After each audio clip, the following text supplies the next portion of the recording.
सुप्रभात प्यारे विद्यार्थियों, मैं सीताराम जाट व्याख्याता हिंदी सेंट एसन स्कूल अलीगढ़ से।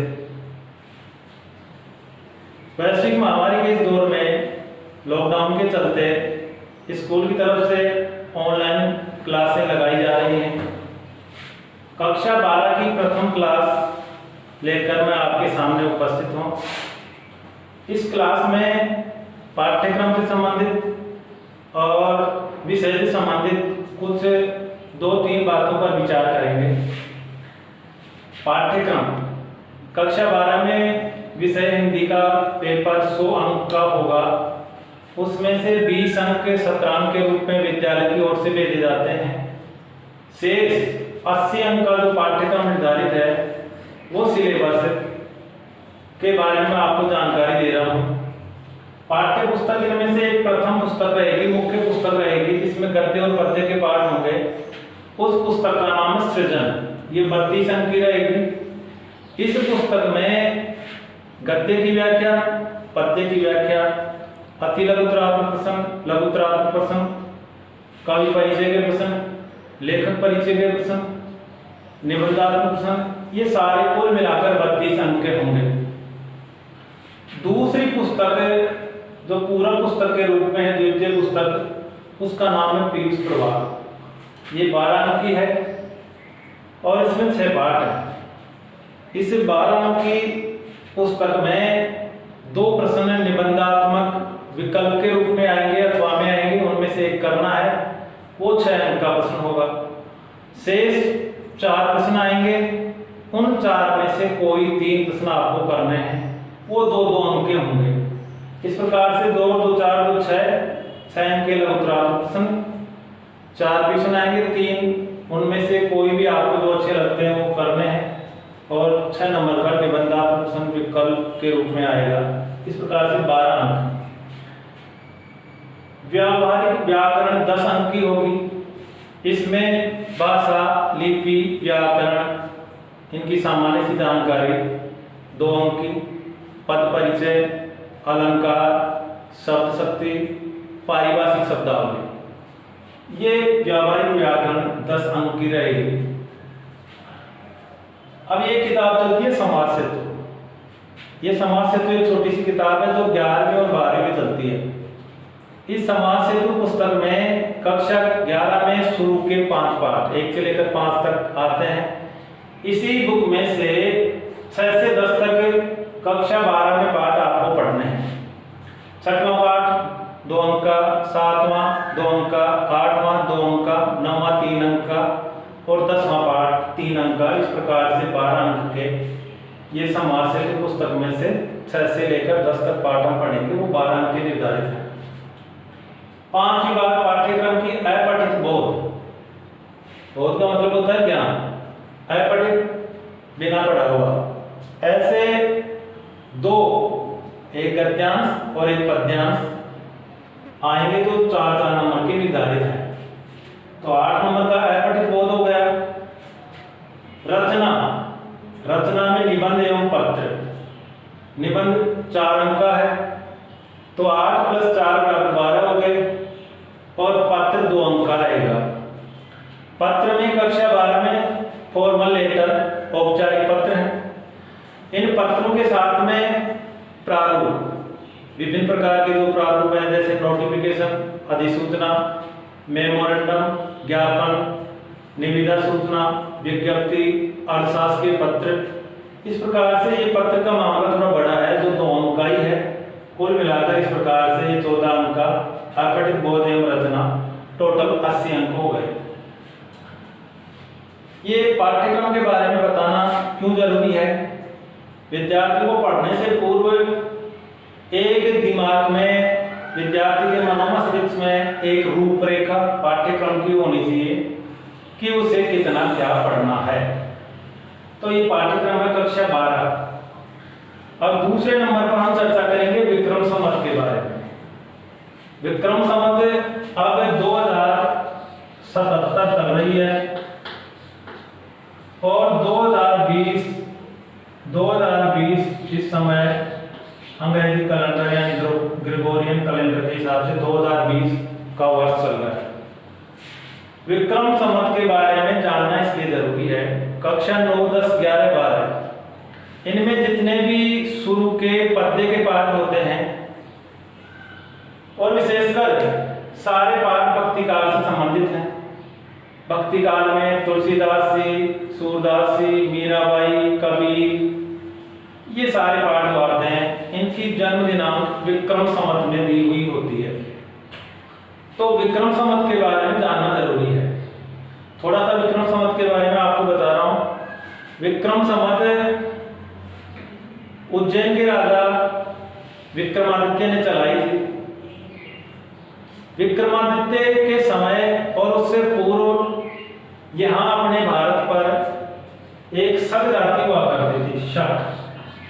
शक, होम, पुर्तगाली, ऐसे कई विदेशी आक्रांता थे जिन्होंने समय समय पर अंग्रेजों के समय में अपने भारत पर शासन किया, आक्रमण किया। विक्रमादित्य जब उज्जैन के राजा थे उस समय शक शासक यहाँ राज करते थे और बहुत बड़े विस्तृत क्षेत्र पर राज करते थे। विक्रमादित्य ने उन्हें शक्तिशाली सेना संगठित की और बताते हैं कि 95 शक शासकों को हराकर और अपने भारत को दासता से मुक्त कर दिया था। उसी खुशी में विक्रमादित्य ने ये विक्रम संवत चलाई थी। ये अपना विक्रम संवत हिंदू पंचांग है।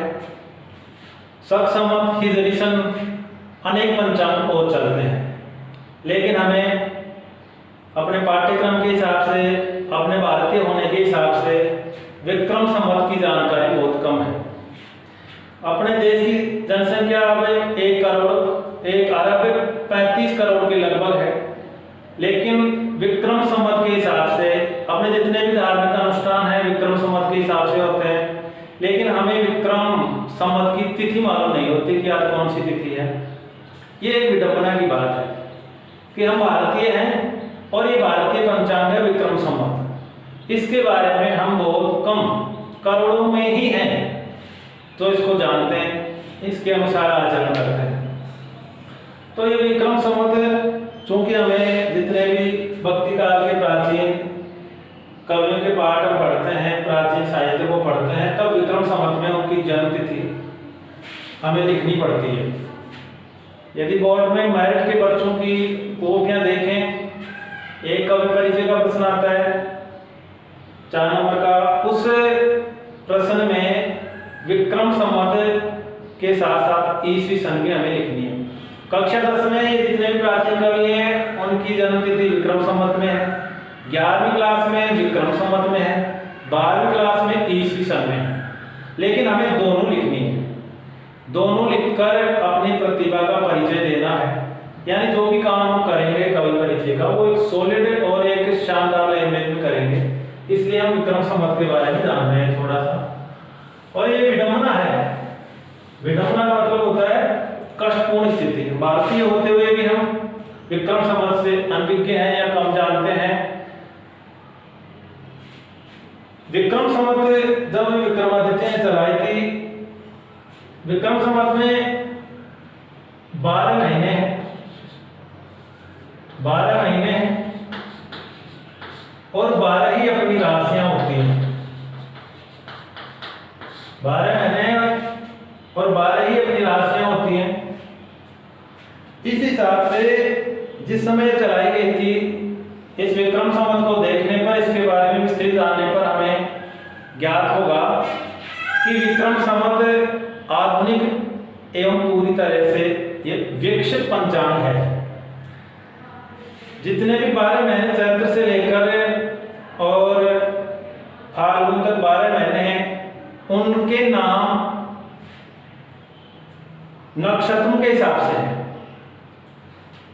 अब इसकी विक्रम संवत में काल गणना के 2 आधार हैं, चंद्रमास और सौर मास। चंद्रमास और सौर मास, ये काल गणना के विक्रम संवत में 2 आधार हैं। बड़ा ही सटीक तरीके से, सही तरीके से इनके महीनों के नाम बनाए गए हैं। चंद्रमा जब चित्रा नक्षत्र में प्रवेश करता है। तो चित्रा नक्षत्र के हिसाब से चैत्र मास इसका नाम रखा गया। विशाखा नक्षत्र में चंद्रमा जब प्रवेश करता है तो उस हिसाब से वैशाख, ज्येष्ठा, ज्येष्ठ, इस प्रकार से इनका नामकरण किया गया है। जब विक्रम संवत चली थी उस समय सौर मास के आधार पर गणना हो रही थी। उस गणना में शुक्ल पक्ष पहले, विक्रम संवत जब भी अब 2077 चल रहा है, अगला 78 आएगा, तो इसकी शुरुआत है चैत्र शुक्ल एकम या चैत्र शुक्ल प्रतिपदा। अब चंद्रमास के आधार पर गणना हो रही है। पहले अब जो गणना हो रही है, पहले फिलहाल मैं उसके बारे में बता रहा हूँ। कोई भी मास लगता है तो उसमें शुरू के 15 दिन कृष्ण पक्ष के और बाद के 15 दिन शुक्ल पक्ष के आते हैं। जैसे अब ज्येष्ठ, आज ज्येष्ठ कृष्ण पक्ष और षष्ठी तिथि है, तो ज्येष्ठ महीने के लगते ही कृष्ण शुरू का 15 दिन का जो पखवाड़ा है वो कृष्ण पक्ष का, उसके बाद में 15 दिन, 15 30 दिन और महीना इस प्रकार से पूरा हो जाता है। महीने की शुरुआत है कृष्ण पक्ष से।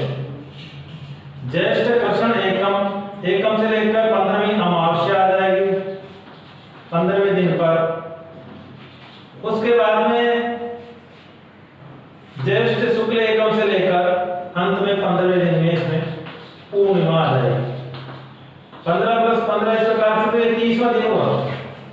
लेकिन पहले जब ये काल गणना होती थी उस हिसाब से पहले शुक्ल पक्ष पहले आता था। शुक्ल पक्ष के हिसाब से 15वीं तिथि पूर्णिमा को माना गया है। पूर्णिमा को 15वीं तिथि माना गया है और फिर अगले 15 दिन तो अमावस्या को 30वीं तिथि माना गया है। जबकि अब कृष्ण पक्ष पहले आ रहा है और शुक्ल पक्ष बाद में आ रहा है। लेकिन आप कैलेंडर में जाकर देखना, कृष्ण पक्ष से महीने की शुरुआत होती है और 15वां दिन अमावस्या, लेकिन ये 15वीं तिथि मानी जाती है पूर्णिमा और 30वीं तिथि मानी जाती है अमावस्या। अब इसमें और भी कई बातें हैं, सारा काम विस्तृत है। उदय तिथि, क्षय तिथि, इन सब बातों पर विचार न करके हमें ध्यान रखना है सिर्फ मोटे रूप से अनिवार्य हिंदी के विद्यार्थी के रूप में कि किसी भी प्राचीन कवि जैसे कबीरदास जी हैं, सूरदास जी हैं, तुलसीदास जी हैं, इनके बारे में हमें कवि परिचय देते समय दोनों चीज हम लिखें।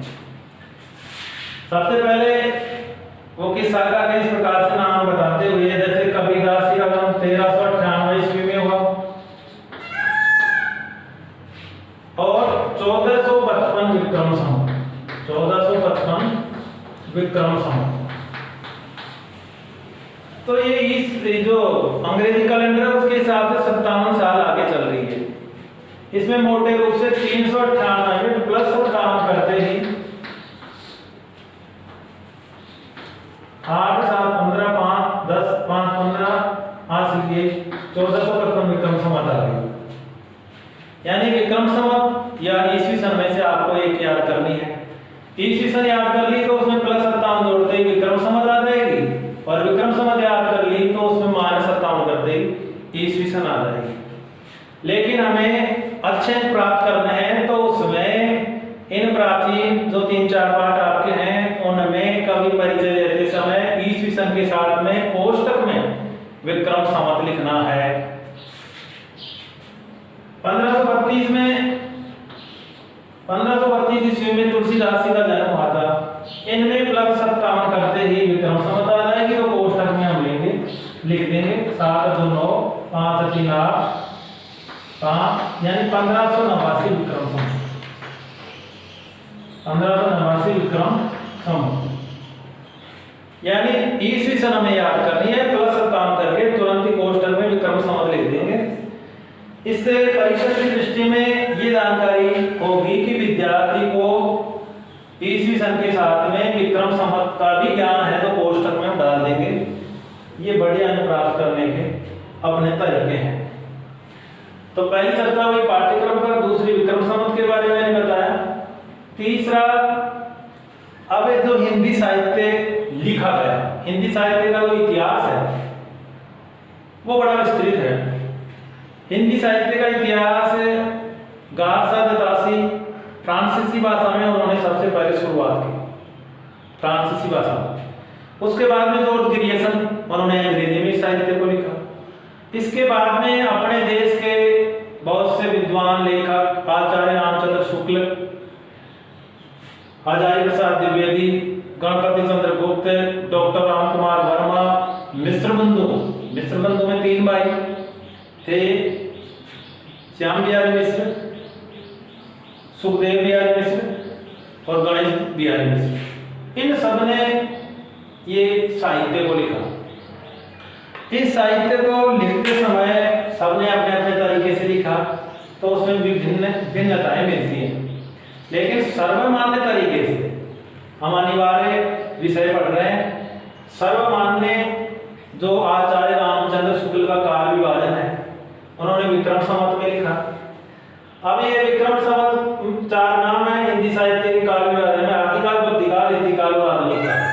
विक्रम संवत के हिसाब से 1050 से 1350, 1350 से 1700 विक्रम संवत, 1700 से 1900 विक्रम संवत और 1900 से अद्यतन आज तक।